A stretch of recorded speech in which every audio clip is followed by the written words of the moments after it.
Hey, g'day. Today I'm going to be cutting up this chunk of rhodonite, almost 10 kilograms. So this is just a bit of a preview of what's to come in the video. That's me cutting the rock, and this is how they finish up.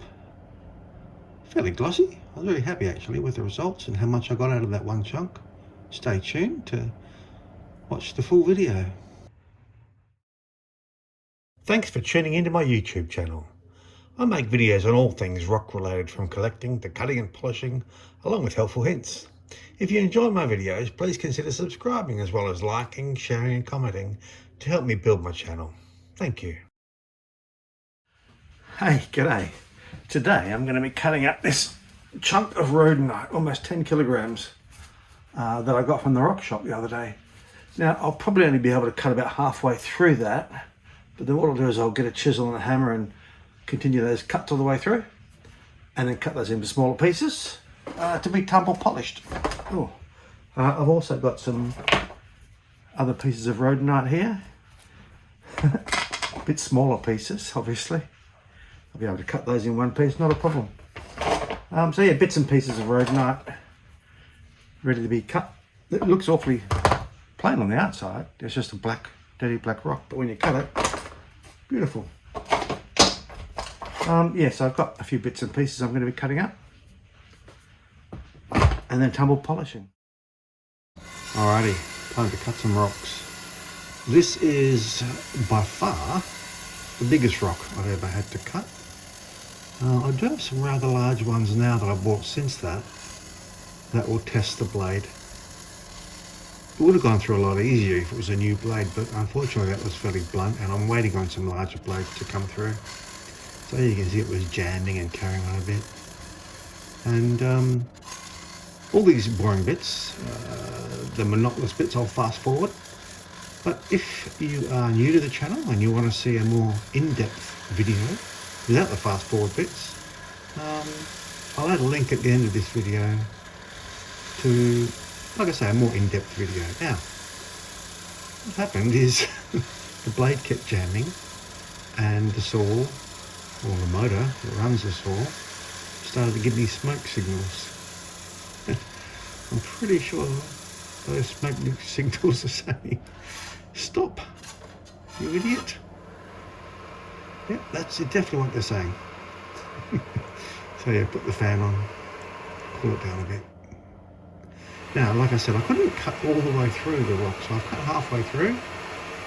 Well, not even halfway, probably about a third, and then I'll chisel the rest of the way and see how it breaks. And it did a pretty good job in the end. Look at this beautiful rhodonite. Magnificent pink rhodonite. So it was a few more hours on the saw after that to end up with a lot of nice little tumble-sized pieces, and then rounding begins. So there's a chunky bit ready to be rounded, and this is how I round the rocks. Again, sped up.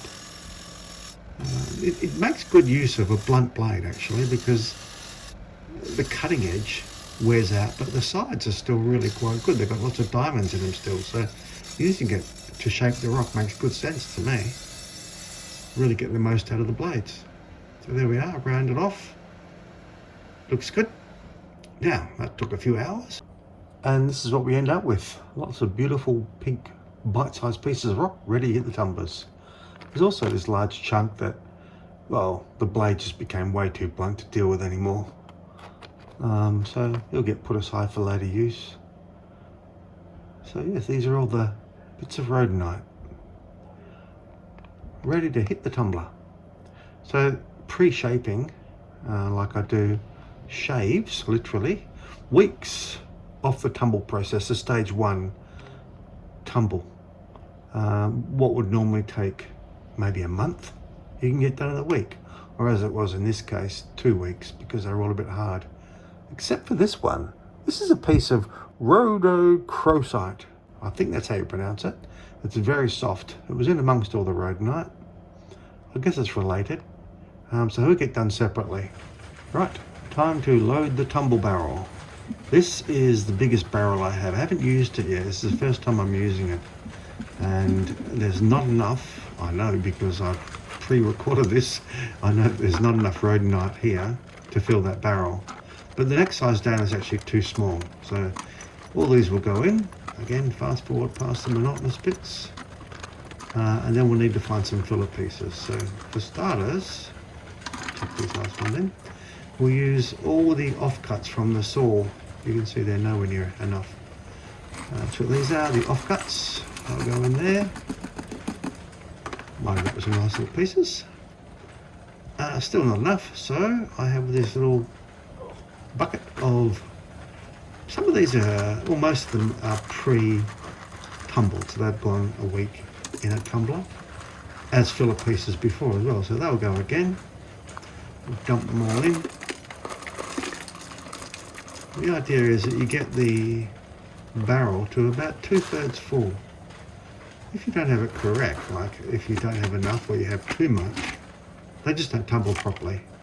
And I found that out recently with my next batch, which is actually in stage, I'm still in stage 1 at the moment, of mookaite, and it was too much. There was too much rocks in there, and the action wasn't right. They were just rolling around, but not really grinding on each other. Sounds a bit vulgar, but yes, no real grinding action. So yeah, here we go. I forget how many teaspoons or tablespoons I put in here. Quite a few, I expect, because it's such a big barrel. Yep, keep going, that sounds about right there.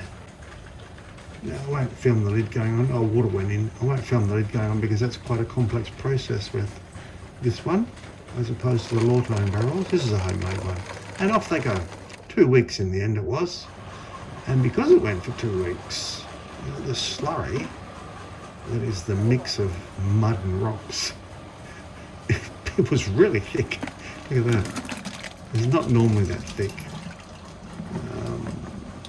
Just because they kept grinding away at each other for 2 weeks. And all the little bits of rock material and grit form that mud, which is quite difficult to wash off compared to if it had just been 1 week.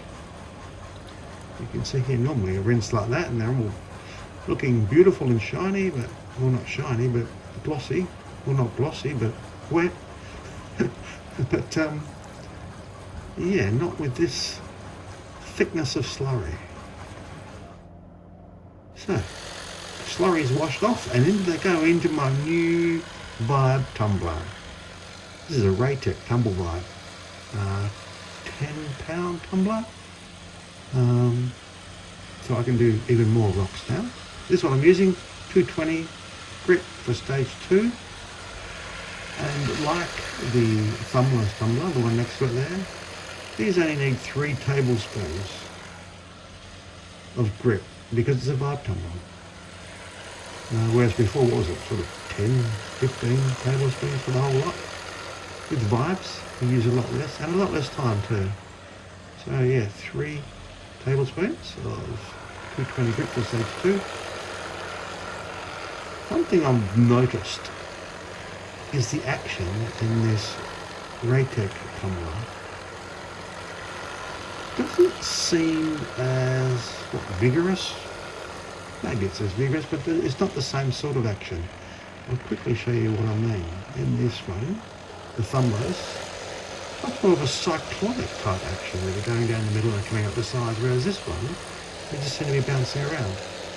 Now that was a concern, but as it turns out, because obviously I have finished it when I'm doing this voiceover, it works well.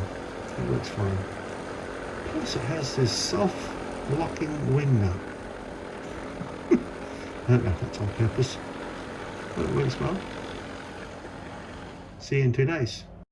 Here we are, after 2 days in the Raytech Tumble Vibe. Out they come. And this is the slurry you would normally expect. Thinner and washes off easier. So we get our first good glimpse of what we're getting, and I am very happy.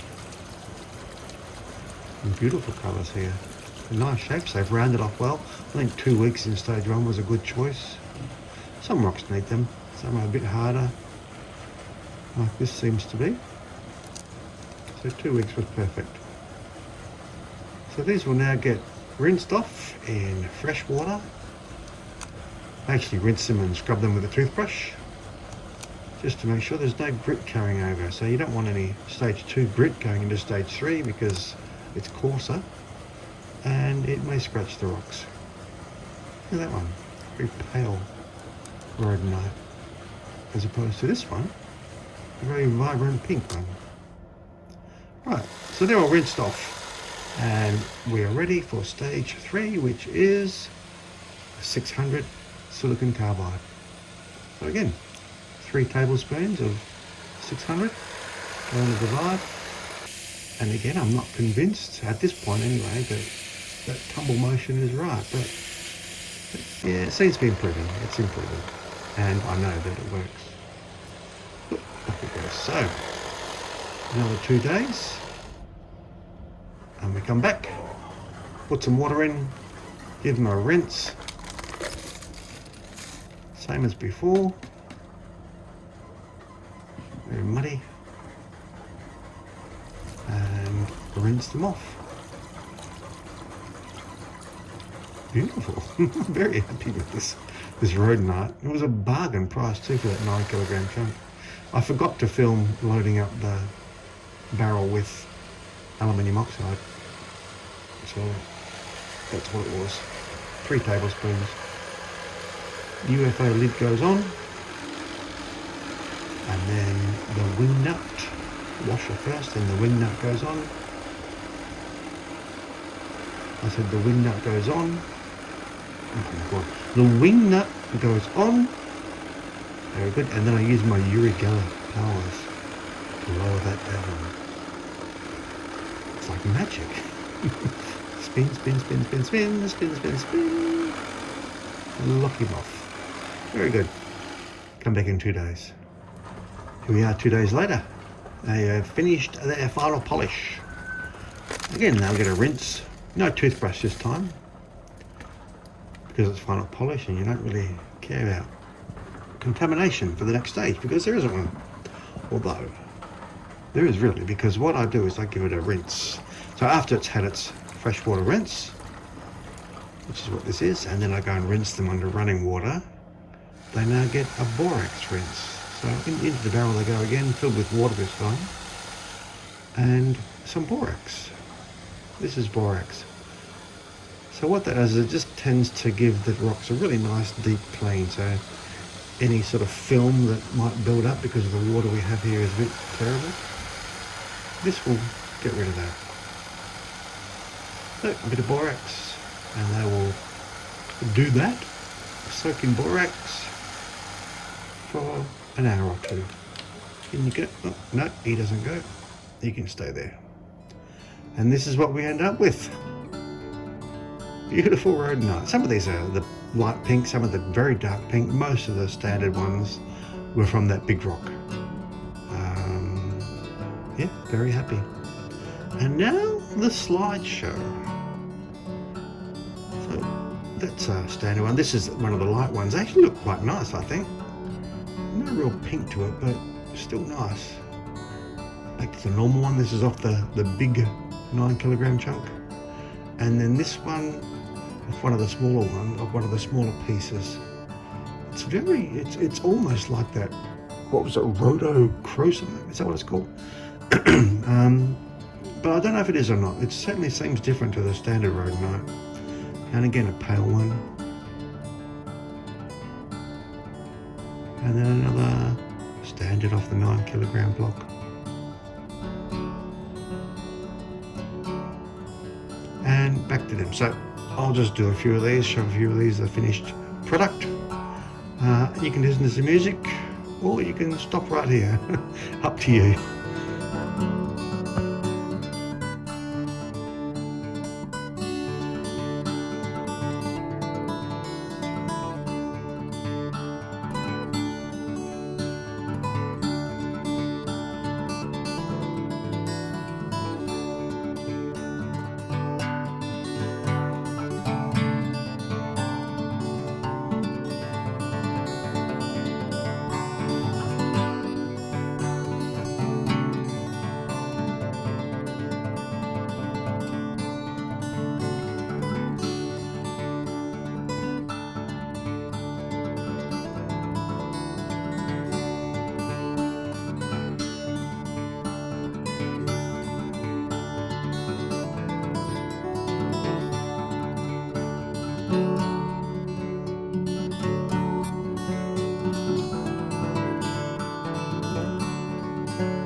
because rhodonite is such a dense rock, you can cut it really thin. That's less than a millimetre up the thin end there.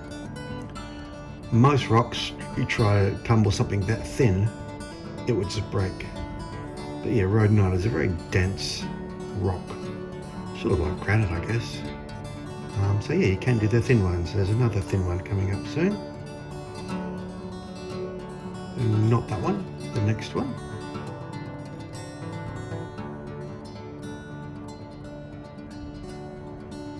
Right here. Not quite as thin, it's probably 2 millimeters thickness. But yeah, held together well. So there you go. A 9 kilogram chunk of rhodonite, cut, pre-shaped and tumble polished. I hope you enjoyed this video. And if you haven't already subscribed, I always appreciate subscriptions as I try to build my channel. So yeah, if you could, that'd be great. Till next time, see ya.